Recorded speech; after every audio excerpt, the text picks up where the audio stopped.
And in this segment, I hope writing part is visible to you. And after that, you will enjoy. I told that this topic is very easy, quite interesting even, is it? और आपको इसमें full enjoyment मिलेगा. You will be able to understand everything, whatever you want, you know. And,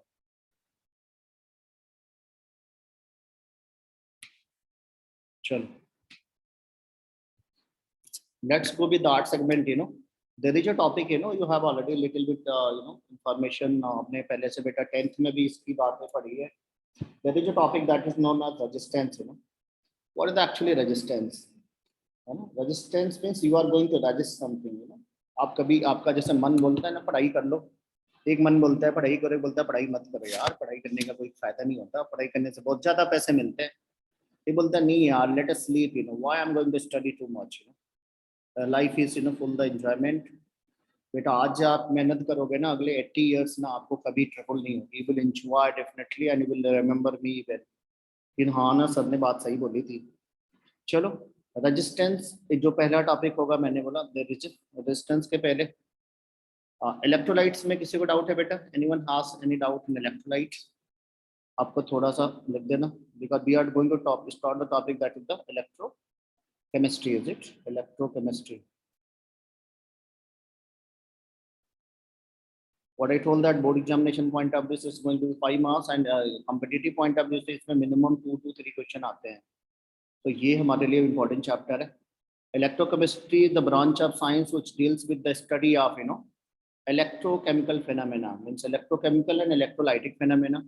आपको ये यहाँ पे देखना रहता है कि how the electrical energy is going to transform into the chemical reaction or chemical energy is going to transform into the electrical, you know, electrical energy.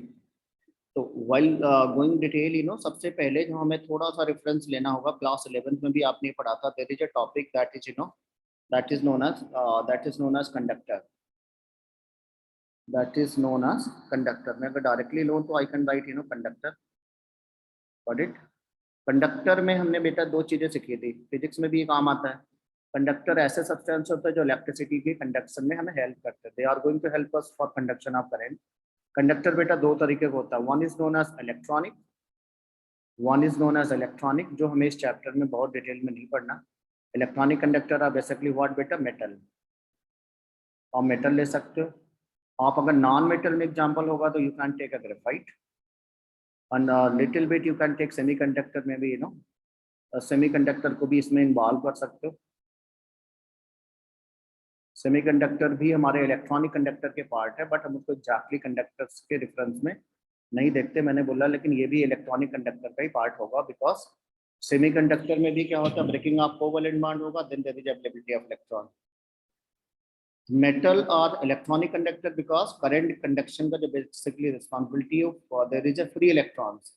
Graphite में भी फ्री इलेक्ट्रॉन है. ग्रेफाइट में each carbon atom bonded with the 3 carbon atom and 1 electron is free. This electron is responsible for current. That is why graphite is broadly used for making, you know, electrodes. Graphite का हम use electrodes बनाने में करते हैं. Metal आप कोई भी ले लो, metal are having, you know, free electrons. इन सारे में अगर कोई responsibility लेगा electricity conduct करने की, तो who will be there? Mobile electrons.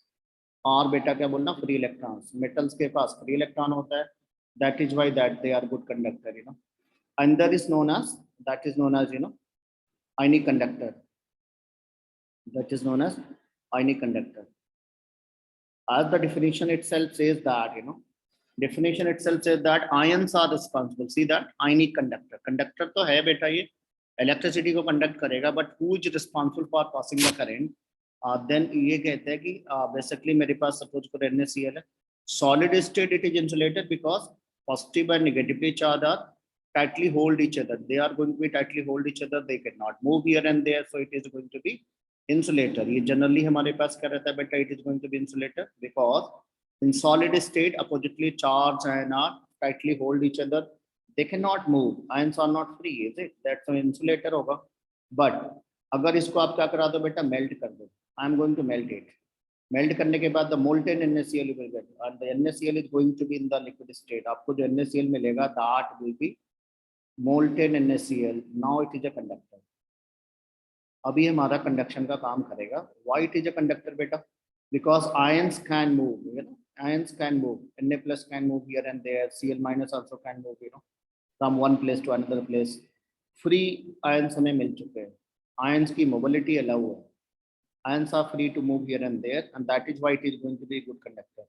This is going to be a conductor, directly बोलेंगे. Got it? अब when we discuss about this all, थोड़ा सा डिटेल में अगर हम चलते हैं तो we can see that your ionic conductor, ionic conductor की definition क्या हो गया बेटा?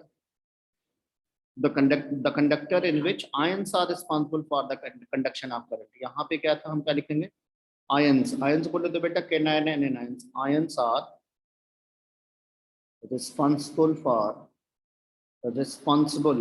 बेटा कौन responsible है? Ion are responsible for conduction of current. कौन वो काम कर रहा है? जो काम करेगा उसी के बेस पे कंडक्टर का नाम बोलना. Ions are responsible for current, for conduction of current, for passing the current, for conduction of current.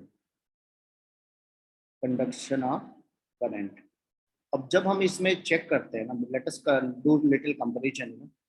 अगर हम इसमें कंपेयर करेंगे तो हमारे जो आयनिक कंडक्टर होते हैं ना, उनकी भी सब डिवीजन है. फॉर एग्जांपल मैं तुम्हें कैसे प्रैक्टिकली एविडेंस दूं. मेरे पास मान लो एक बीकर है, I have 2 beakers.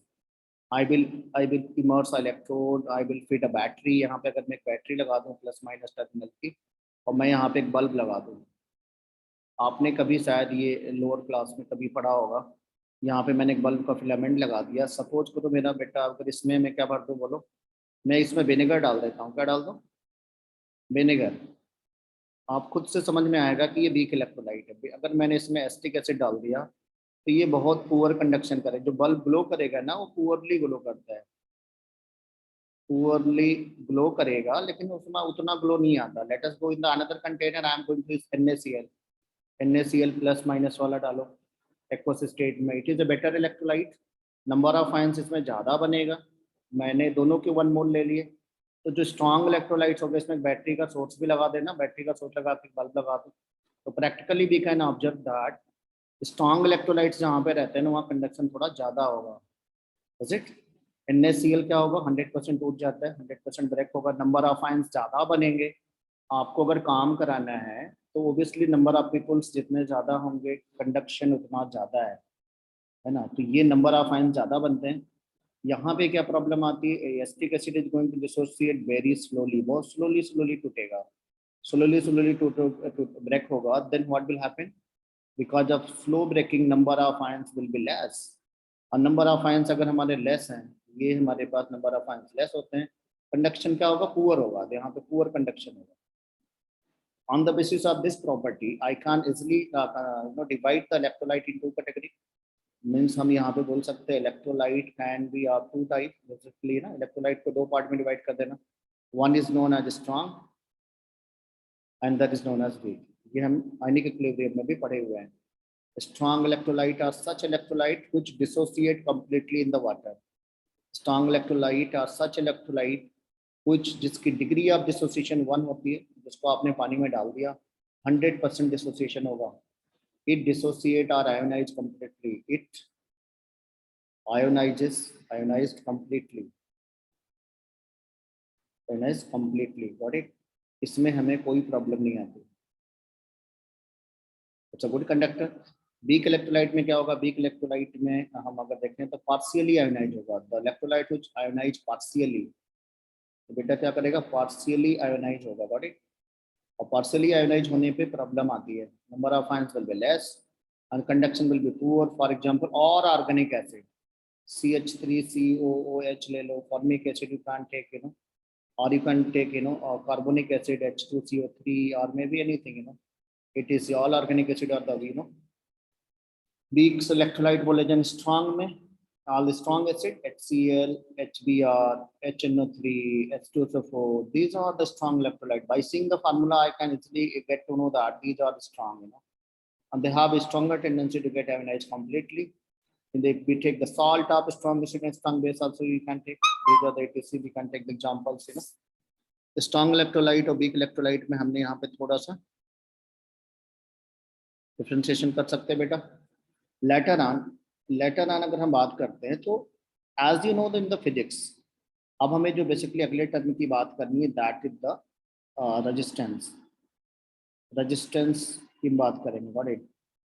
what actually resistance? So you will say that the symbol of resistance is capital R. Got it? This is the property of any material which resists, which opposes the flow of current. Is it? ये उस काम को नहीं करने देता. So this is the property of any material which opposes the flow of current. This is the आप suppose करो कि आपको क्या करना है, 4 व्हीलर ड्राइव करनी है और 4 व्हीलर ड्राइव आप अगर दसुआ के मार्केट में करो तो there is a crowd, is it, Jalandhar की मार्केट में करो तो आप अगर क्राउड में अगर जा रहे हो तो crowd is going to create a resistance for driving your car, तो रेजिस्टेंस का मतलब होता है कि जब हम इलेक्ट्रॉन को किसी भी कंडक्टर के अंदर से क्या करते हैं, पास आउट कराते हैं, तो उस मटेरियल की वो प्रॉपर्टी जिसकी वजह से वो क्या करेगा, इसके फ्लो को क्या करेगा बेटा, अपोज करेगा। तो अपोजिशन आती कहाँ से? सपोज करो ये मेरा मेटल है, we know that metal is a good conductor, but we know that metal is made up of positively charged metal and as well as their valence electron. ये alternate का system होता है। All the metal has positively charged metal ion and their electron, alternate combination पड़ा रहता है। positively charged जो metal ion होता है, this is also known as kernel, इसको हम क्या बोलते हैं, kernel, फिजिक्स में भी इसका काम आता है kernel। और पॉजिटिव कोर, मेटल का जो पॉजिटिव कोर होता है उसको कर्नल बोलते हैं। And electron is known as mobile electron, electron को क्या बोलते हैं बेटा, मोबाइल इलेक्ट्रॉन। अब आप ऐसे इमेजिन करो कि ये इलेक्ट्रॉन आगे जाना चाहता है, कि जैसे आगे मूव करेगा तो ये इस पॉजिटिव कोर से क्या करता है, कोलाइड करता है, टकराएगा इससे। तो वी नो दैट कि oppositely charge ion attract each other, is it, ये इससे क्या होगा, अट्रैक्शन में रहता है। This is the reason of basically resistance. Electron try to move ahead, electron तो आगे मूव करेगा क्योंकि हमने यहाँ पे पोटेंशियल डिफरेंस हम अप्लाई करेंगे। पोटेंशियल डिफरेंस आप यहाँ से अप्लाई कर दो। अब मान लो यहाँ पे इलेक्ट्रॉन ज़्यादा क्वांटिटी में है, is it, I am going to connect with the wire, metal के वायर से इसको कनेक्ट कर दो और इसको यहाँ पे अर्थिंग लगा दो, और इट में भी positive terminal. Positive terminal means no electron. Electron की क्वांटिटी यहाँ पे इधर वेरी वेरी लेस, बहुत ही कम क्वांटिटी है। Electron is here very high.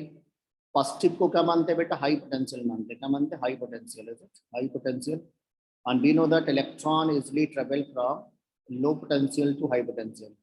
Current हमारा इधर से इधर जाता है, conventional current is going from high potential to low potential, got it, but electron is moving from low potential to high potential. Electron की डेंसिटी इधर ज़्यादा है, ये नेगेटिव टर्मिनल होता है, ये पॉजिटिव टर्मिनल होगा। Positive terminal has tendency to pull the electron, इसकी टेंडेंसी होती है इलेक्ट्रॉन को पुल करने के लिए। इलेक्ट्रॉन तो ट्रेवल करेगा, बट प्रॉब्लम इज दैट जब इलेक्ट्रॉन इसके अंदर जाएगा तो there is a positively charge metal and then electron, then positively charge metal and then electron, got it. तो दीज इलेक्ट्रॉन्स एक्सचेंज ऑफर है, बाहर से जो इलेक्ट्रॉन आ रहा है, जो इलेक्ट्रॉन मेटल के बोथ आर आइडेंटिकल, दोनों में चार्ज सेम है। अगर मैं इस इलेक्ट्रॉन की बात करूं तो ये भी उतना ही चार्ज वाला है, -1.6 × 10⁻⁻19 कूलम। और जो इलेक्ट्रॉन बाहर से एंट्री कर रहा है उसकी भी चार्ज सेम है। तो ये ट्रांसफर हो सकता है, बाहर से एक नया इलेक्ट्रॉन अंदर एंट्री करेगा और इसका इलेक्ट्रॉन आगे मूव करेगा। लेकिन while the movement we know that opposite charge attract each other, electron gets collide with the positively charged metal ion and that causes the resistance, though metal is a good conductor, metal हमारे conductor है तो ये है, लेकिन उसके बाद भी resistance की ऑफर रहते हैं। What is the cause of resistance? The cause of resistance is this, when the electron move ahead it get collide with the positively charged metal ion that attract the electron, that do not allow to flow of electron, little opposition, oppose करेगा, but huge quantity of electrons there, तो finally electron का conduction होता है, it's a good conductor। resistance इसमें क्या रहेगा, low रहेगा, but you cannot deny it, कि resistance नहीं होता। got it? now we know that हमारे पास अगर ये मेटल का राड है बेटा, इसकी लेंथ मान लो कितना है, L है, इसके क्रॉस सेक्शन एरिया को हम कितना मान ले बेटा, A। तो रेजिस्टेंस कुछ फैक्टर्स पे डिपेंड करेगा। तो रेजिस्टेंस एक तो हमारे पास किस पे होगा, directly proportional to length, wire की लंबाई कितनी है, inversely proportional to cross section area, got it, ये हम पहले से पढ़ चुके हैं। रेजिस्टेंस इन दो पैरामीटर पे बहुत ही ज़्यादा डिपेंडेंट रहता है कि रास्ता कितना लंबा है, इज इट, और उसकी चौड़ाई कैसी है। तो आपको अगर अपने पिंड में गाड़ी चलानी है तो आप गाड़ी नहीं चला सकते, बाइक इसलिए चलाओगे बिकॉज रास्ते बड़े सकरे होते हैं। सिटी के अंदर अगर आपको गाड़ी चलाना है तो प्रॉब्लम होगी, रोड हमारे उतने वाइड नहीं रहते। रोड अगर बहुत पतला है तो you can drive your car so fast, is it.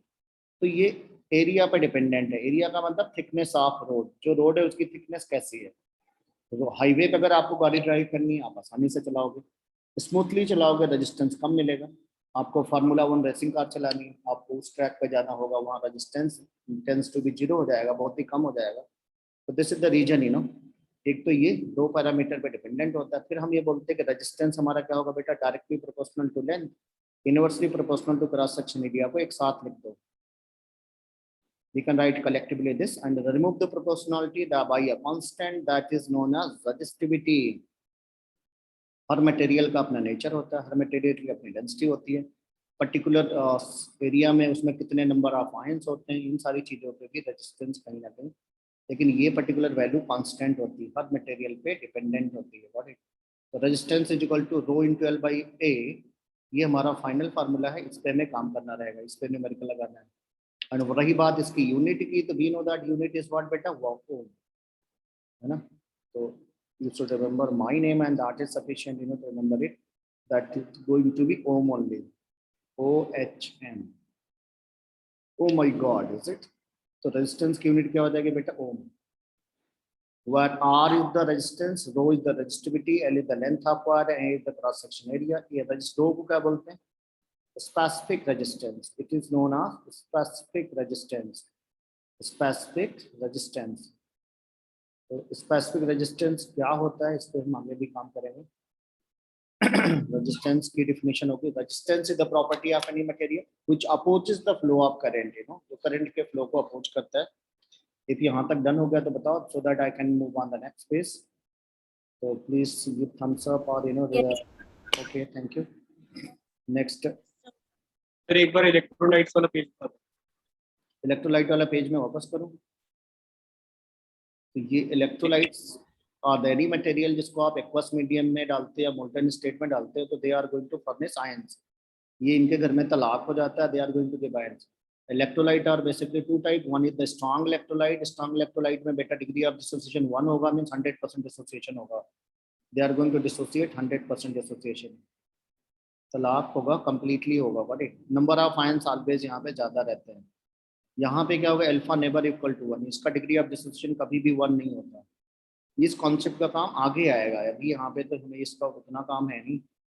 यहाँ तक डन हो गया बेटा? Yes sir. Okay, and we talk about this fourth page sorry, now what the actually problem is that in chemistry और physics में हमें कहाँ differentiate करना है। तो केमिस्ट्री में कहते हैं कि आपको ना वायर की रेजिस्टेंस नहीं निकालनी। केमिस्ट्री में तो हम केमिकल्स की बात करते हैं, इज इट? केमिस्ट्री में we are going to talk about the chemical, हमें उन केमिकल्स की बेसिकली रेजिस्टेंस निकालनी है। तो लेट अस क्रिएट अ, मेरे को मान लो मैं यहाँ पे ले रहा हूँ, suppose I have a water bottle, is it? तो वाटर बॉटल का अपना एक फिक्स शेप होता है, इसकी अपनी एक पर्टिकुलर क्रॉस सेक्शन एरिया है। I am not going to change every day, is it?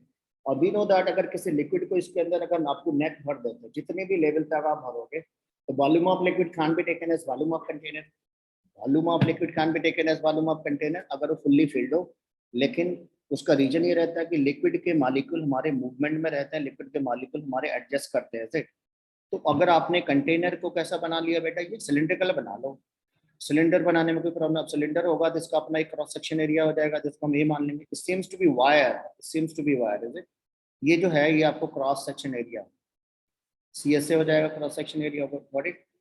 Area निकालने का फार्मूला आगे सिखाएंगे। एरिया अगर आप देखोगे तो बेस में ना you will get a circle, यहाँ पे आपको एक सर्कल मिलेगा। तो एरिया निकालने का जो फार्मूला होता है, कभी कभी ना किसी केस में ना इसकी क्या करता है ना, हमें रेडियस गिवन रहती है, तो हम आगे सिखाएंगे भी रेडियस से क्या करना रहता है। कभी कभी sometime they will give the radius और they can give the diameter also. तो रेडियस और डायमीटर भी no that's not a big issue.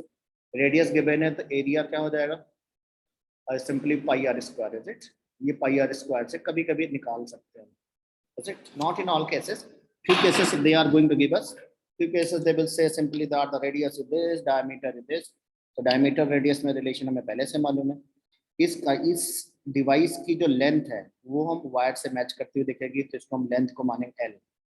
इसकी लेंथ को L ले लेना। फिटेड विद इलेक्ट्रोड्स, इसके अंदर हम इलेक्ट्रोड फिट कर देंगे। हम इलेक्ट्रोड फिट करने के हमारे पास दो ऑप्शन होते हैं, हम चाहें तो इधर से एक मान लो हमने यहाँ पे पॉजिटिव टर्मिनल लगा दिया, गॉट इट, इस साइड में पॉजिटिव टर्मिनल लगा दिया और अपोजिट साइड से मैंने लगा दिया यहाँ पे negative terminal, like this, in positive and negative terminal. This basically electrodes, basically हमारे पास ये सोर्स ऑफ करंट होगा, हमें इधर से क्या करना है, ये नेगेटिव होगा, sorry, this will be the negative, all the negative, got it, electron is going from this to this, ये इस कंटेनर होके पास आउट करेंगे। तो दिस कंटेनर के अंदर जो भी इलेक्ट्रोलाइट आप भरोगे, is it, I am going to fill, suppose here I am going to fill here suppose NaCl, got it, I am going to fill what, NaCl, and NaCl बेटा जब भरोगे तो उसमें Na plus होगा, Cl minus, these ions are responsible to carry the current, ये these ions are responsible to carry the current, but we know that oppositely charge and attract also each other, is it, they are like friend of each other, तो Q negative को they are going to be binded by the Q positive, ये इसको करता है I love you so much, don't leave me alone, is it, तुम मुझे छोड़ के कनाडा कैलिफोर्निया मत जाओ, है ना, तुम मेरे साथ पिंड में रहो। ये क्या काम कर रहा है, रेजिस्टेंस का ऑफर कर रहा है। क्यू पॉजिटिव जब मूव करना चाहता है तो क्यू नेगेटिव मूव करने के लिए सोचेगा तो क्यू पॉजिटिव उसको अपनी तरफ पुल करेगा, क्यू पॉजिटिव मूव करना चाहेगा तो नेगेटिव पुल करेगा। तो because of this oppositely charge ions का जो अट्रैक्शन फोर्स है, obviously it is electrostatic in nature, it is electrostatic force of attraction. यही रीजन है कि यहाँ पे रेजिस्टेंस ऑफर होने जा रहा है, ठीक है। अगर मेरे से कोई पूछता है कि what are the basically main cause of electro, ये इलेक्ट्रोस्टैटिक फोर्स ऑफ अट्रैक्शन, ये रेजिस्टेंस क्यों होता है, तो इट इज अ कंडक्टर, तो रेजिस्टेंस का रीजन है, मैंने बोला कि ये हमारे पास कौन सा फोर्स मिलेगा बेटा, इलेक्ट्रोस्टैटिक फोर्स ऑफ अट्रैक्शन या कूलम्बिक फोर्स ऑफ अट्रैक्शन, आपने फिजिक्स में पढ़ा होगा, electrostatic force of attraction, got it. This is basically responsible for resistance. ये रीजन हमें यहाँ पे लिखना नहीं, बस हमें समझ में आना चाहिए कि what is the basically cause of resistance. Electron इसके अंदर से पास करेगा, ये ट्रैक है, रास्ता है, इस रास्ते में क्या प्रॉब्लम है कि यहाँ पे Cl माइनस भी बैठा हुआ है, इसमें Na प्लस भी बैठे हुए हैं, got it, all kind of ions are there, they are going to help in the conduction of current, even as well as resistance भी ऑफर करेगा। इस मटेरियल का दोनों नेचर होता है ना, they can carry the current also but they have opposition also, opposition की भी चांस होती है, अपोज भी करता है। तो सपोज करो कि इसके अंदर ऑफर्ड रेजिस्टेंस को आर मान लिया जाए, ऑफर्ड रेजिस्टेंस को आर मार दो, और बेसिकली ये जो इलेक्ट्रोड्स बनाते हैं ना, बेसिकली हम किसके यूज करते हैं बेटा, प्लेटिनम के। प्लेटिनम, क्योंकि प्लेटिनम केमिकली इनर्ट मेटल होती है, ये किसी भी इस इलेक्ट्रोलाइट से रिएक्शन नहीं करेगी। ओके, अब इस रेजिस्टेंस का मेजरमेंट करने के लिए फिजिक्स में आपको टॉपिक सिखाया जाता है, I hope you remember, that is known as Wheatstone bridge. किसी ने पढ़ा है Wheatstone bridge? Yes sir. Wheatstone bridge में अगर आपने देखा होगा ना, तो व्हिटस्टोन ब्रिज में मैंने बोला उसको तो फिलहाल आगे मैं सिखा दूंगा। अभी मान लो कि आपको रेजिस्टेंस हो गया, तो सेम यहाँ पे इसके रेजिस्टेंस की अगर हम बात करते हैं तो क्या लिखोगे बेटा, यहाँ भी पीछे वाला फार्मूला उठा के ला ले आओगे, सीधे सीधे आर इक्वल टू क्या हो जाएगा, रो इंटू, बोलो बेटा, rho into L by A, rho into L by A. Same formula will work here, why this formula is going to work, length of this device is known as conductivity cell, इस device का नाम लिख लेना। This is the device that I am going to use for the measurement of resistance as well as conductance, इसलिए इस device का नाम होता है कंडक्टिविटी सेल। आप एनसीईआरटी में भी देखोगे तो आपको मिलेगा, this device is known as conductivity cell, conductivity cell,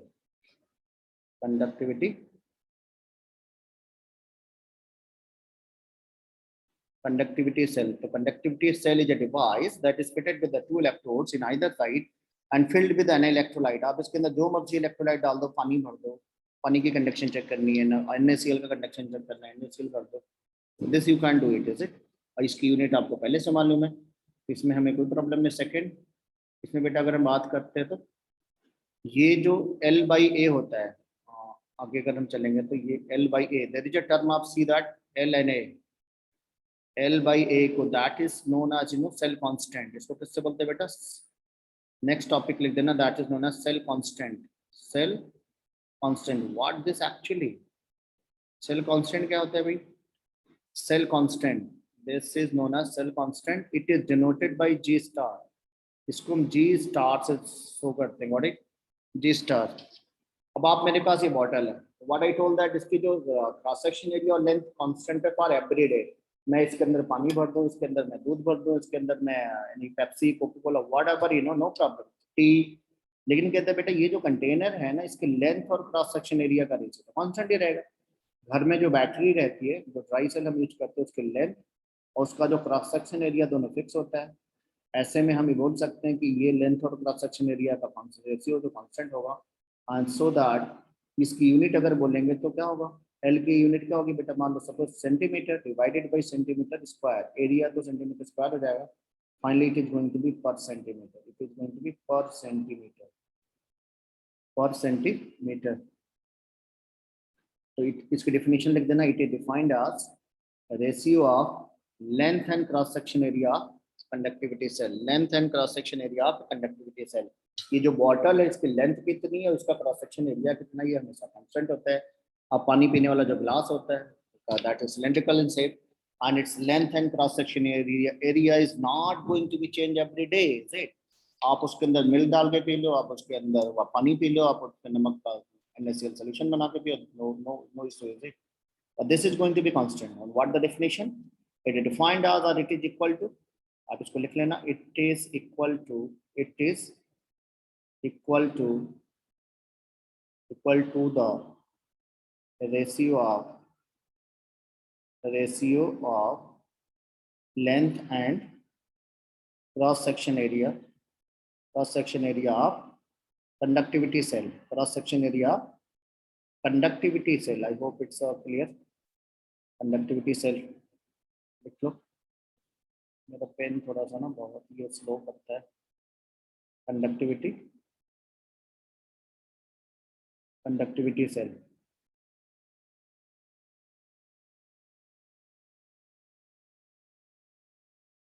cross section area of conductivity cell and its unit is going to be per centimeter.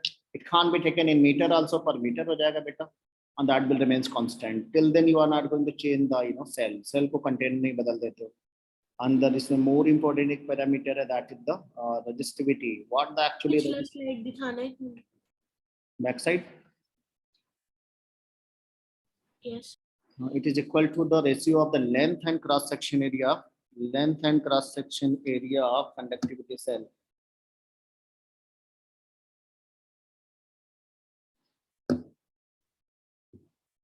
That's Okay.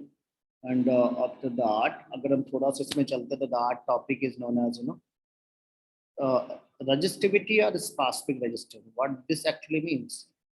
Resistivity किसी का नेचर होगा, रेजिस्टेंस हो उसकी वो प्रॉपर्टी होती है जिसकी वजह से वो ये काम को करता है। बट रजिस्टिविटी की अगर हम बात करते हैं तो रजिस्टिविटी उसका नेचर होता है, ये मास डिपेंडेंट नहीं होता, क्वांटिटी डिपेंडेंट से इसका कोई लेना देना नहीं है। रजिस्टिविटी और specific resistance, resistivity or specific resistance, specific resistance। अब हमें क्या करना पड़ेगा, एक यूनिट एरिया चेक करना पड़ेगा, पर्टिकुलर एक यूनिट स्पेस में कितने नंबर ऑफ आयंस है, कितने इलेक्ट्रॉन है, कितनी वहाँ क्राउड है जिसकी वजह से प्रॉब्लम आ रही है। तो रजिस्टिविटी की बात करें या स्पेसिफिक रेजिस्टेंस की बात करें तो मैंने बोला ये पर्टिकुलर एरिया में कितने नंबर ऑफ आयंस है उस पर डिपेंड करेगा, उसकी डेंसिटी पे डिपेंडेंट होता है। तो the specific resistance is it?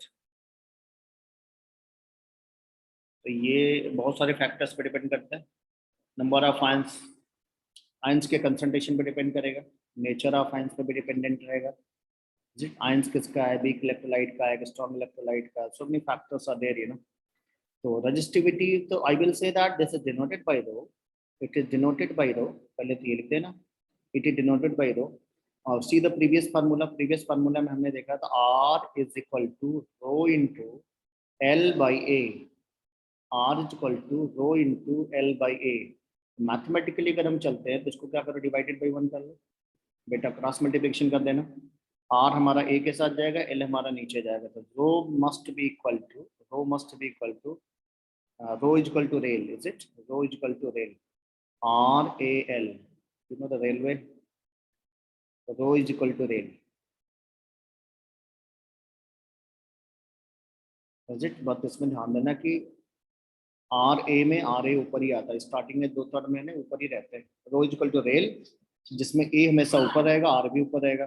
थोड़ा सा अगर इसकी हम यूनिट की बात कर लें तो we can talk about the unit. Unit में बेटा रेजिस्टेंस की यूनिट हमें पहले से मालूम रहती है, that is the ohm. Ohm. Area को अगर हम लिखें तो सपोज करें in centimetre square divide by centimetre, तो ये कट जाएगा power. I must get ohm centimetre, ohm centimetre, that will be in CGS. अगर CGS unit is required, always we have to use this. On it can't be in the SI unit. अगर ये SI unit में रहेगा, I hope you can write it.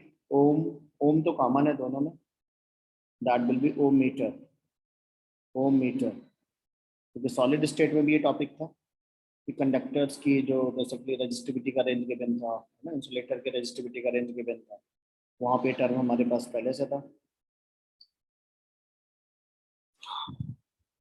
यहाँ तक done हो गया। तो इसकी डिफिनीशन अगर बेटा जब भी लिखना होगा, आपको क्या बोलना है कि हमारे पास जो कंटेनर है, ये मेरे पास एक कंटेनर जो पीछे था जिसको हमने बनाया था, उसकी लेंथ, उसके अंदर आप इलेक्ट्रोलाइट भर दो। पहले तो आप उसके अंदर क्या करो बेटा, इलेक्ट्रोलाइट फिल कर लो, fill the electrolyte inside this, is it. मान लो आपने इलेक्ट्रोलाइट कौन सा डाल दिया बेटा, NaCl, कोई प्रॉब्लम नहीं, I have just kept NaCl here, Na+Cl- aqueous. और इसको आपने इलेक्ट्रोड्स इसमें लगा दिए दोनों साइड से, जो मर्जी प्लस माइनस, एक माइनस है तो दूसरा प्लस ले लो, इट्स हैंगिंग एट ऑल है ना। अब देख सकते हो मेरा पेन चलता रहता है, ये मेरी पेन ना, I don't know what happens to this, sometime it is going to be hang, ऐसे हो गया। और जैसे आपने इसके अंदर करंट पास आउट किया, सपोज करो बेटा इसका ऑफर्ड रेजिस्टेंस हमारा कितना आता है, आर आ जाता है। इसकी जो लेंथ हमने ऊपर से नीचे मेजरमेंट की, उसको क्या मान लो, कैपिटल लेंथ मान लो। इसकी जो क्रॉस सेक्शन एरिया है वो हमारी ए थी, जैसा हमने पीछे देखा था। और ए और एल को जब हमें डिफिनीशन देना है तो हम क्या करते हैं, दोनों को यूनिटी ले लेना। रो इज इक्वल टू आर लिखना है हमें, रो को डिफाइन करना है। तो रो को अगर तुम्हें डिफाइन करना है, what we have to do actually, rho को अगर डिफाइन करना है तो rho is equal to R लिखा जा सकता है बेटा। Rho can be written is equal to R, ये तब हो सकता है जब लेंथ को हमने कितना रख दिया, 1 centimetre square, and cross section area can be taken as 1 centimetre, is it. अगर ऐसा रख दे तो 1 से डिवाइड करने पे कोई फर्क पड़ेगा नहीं, this is the actually definition. तो यूनिट एरिया रहेगी और यूनिट लेंथ भी है। तो resistivity is equal to resistance of electrolyte having length and cross section area unit, is it. आपने जो इसके अंदर इलेक्ट्रोलाइट भरा हुआ है, मतलब ये जो कंडक्टिविटी सेल के अंदर जो आपने इलेक्ट्रोलाइट भरा हुआ है, उसकी जो रेजिस्टेंस होगी, और रेजिस्टिविटी सेम हो सकती है, ये तब होगा जब उसकी लेंथ और क्रॉस सेक्शन एरिया क्या हो, यूनिटी हो। इसकी डेफिनेशन लिख देना, resistivity is equal to resistance, resistivity is equal to resistance, resistivity आप लिख लो क्योंकि पेन थोड़ा स्लो चल रहा है। Resistivity is equal to resistance of, resistivity is equal to the resistance, ये हमें दिख रहा है, ये दोनों बराबर होगा, equal to the resistance of an electrolyte filled in conductivity cell. Resistivity is equal to resistance of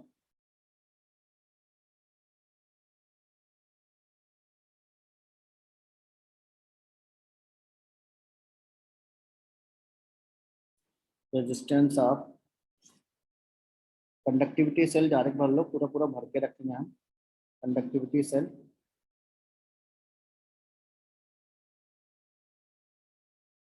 having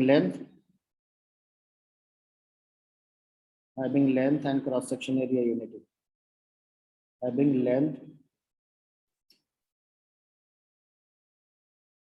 length and cross section area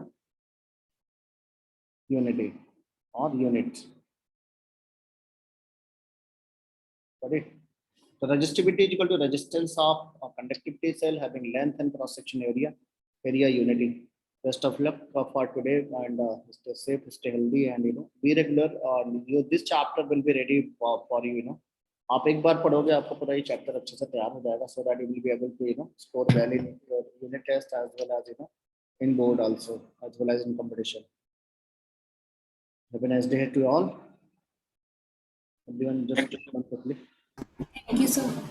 Thank you, sir. Thank you, sir. Bye.